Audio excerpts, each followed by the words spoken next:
Hello everyone, Hyper here, and today I'm bringing you a Netherlight Crucible guide.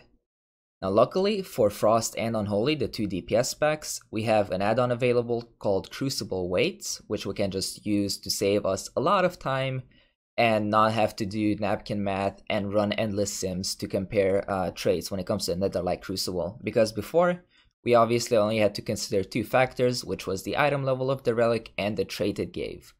But now we have to still consider those, and then additionally we have the tier 2 trait and the tier 3 traits. So there's obviously a lot more complex math that goes into choosing your relics nowadays.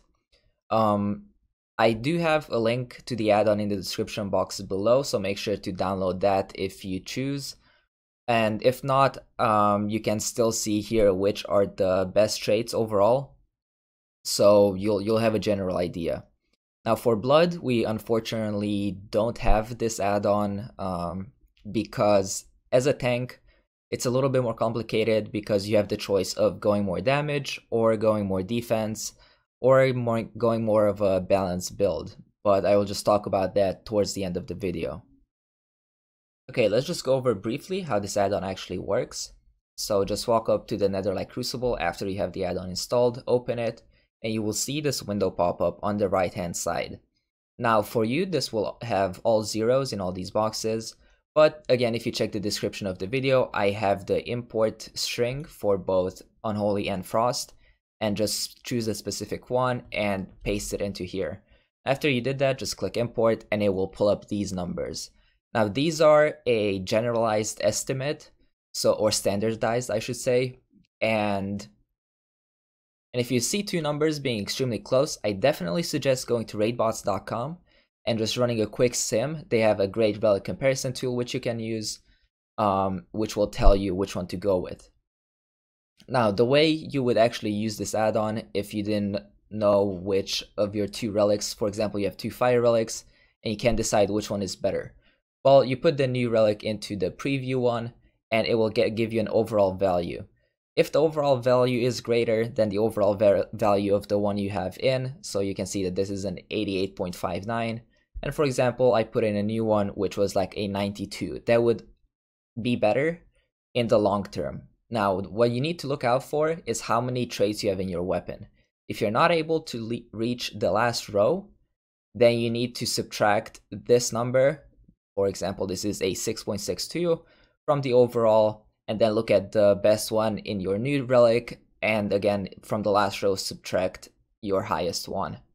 And then you can compare it if it's worth swapping out the relic in the short term, or should you wait until you actually reach that artifact level where you can unlock the last row. So in my case, we can see that Torment of the Week, which is the strongest trait for Unholy right now, will be a 12.97. That is much better than going with Shocklight. And then this will lead me into Darkest Crusade, which is much better than Deadliest Coil. Let's go over Blood real quick.